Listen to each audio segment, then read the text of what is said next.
నమస్తే అందరికీ, welcome to Madhu channel. ఈరోజు నేను చేసే రెసిపీ కాదు, మా ఫ్రెండ్ రెసిపీ అయితే నేను చూపిస్తున్నాను. చాలా బాగుంటుంది. ఈ రెసిపీని నేను మా ఫ్రెండ్ వాళ్ళ ఇంటికి హోలీ పండుగకి వెళ్ళినప్పుడు అప్పటికప్పుడు చట్పటా టేస్ట్తో చాలా బాగా ఒక స్నాక్ ఐటమ్ అయితే ప్రిపేర్ చేశారు.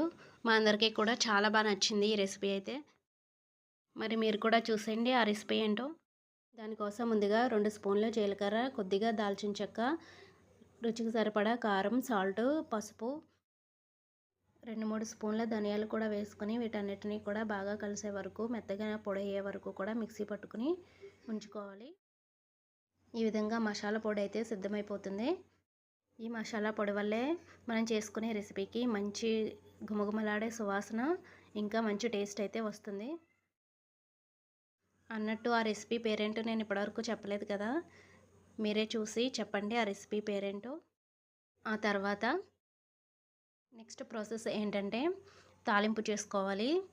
దానికోసం మనకు వేరుశనగ గుళ్ళు, ఇంకా ఏపుడు శనగపప్పు, కరివేపాకు తాలింపు కోసం సిద్ధం చేసుకోవాలి. తర్వాత ఒక బాండీలో ఆయిల్ వేసుకుని అది హీట్ అయిన తర్వాత ఈ వేరుశనగ గుళ్ళన్నిటిని చక్కగా ఫ్రై అవ్వనివ్వాలి.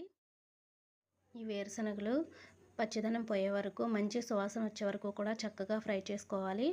ఆ తర్వాత దానిలో కరివేపాకు వేసుకుని ఫ్రై అయిన తర్వాత దానిలోనే వేపుడు శనగపప్పును కూడా వేసుకోవాలి.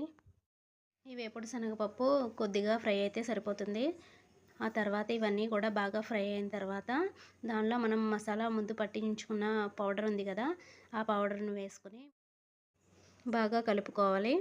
ఇవి మొత్తం కూడా బాగా కలిసిన తర్వాత ఈ విధంగా చక్కగా సిద్ధం చేసుకున్నటువంటి స్పైసీగా ఉండే మసాలాలను అసలైన మెయిన్ ఐటెంతో వీటిని మిక్సప్ చేయాలి. ఆ ఐటెం ఏమనుకుంటున్నారు? చాలా ఈజీగా అవైలబుల్ అయినటువంటి మరమరాలు.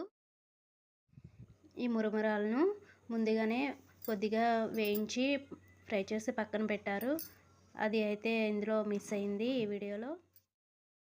ఈ మురమరాల్లో మసాలా అంతా పట్టే వరకు ఫ్రై చేసుకుని చక్కగా లాగించేయడం, అంతే. చాలా ఈజీ కదూ.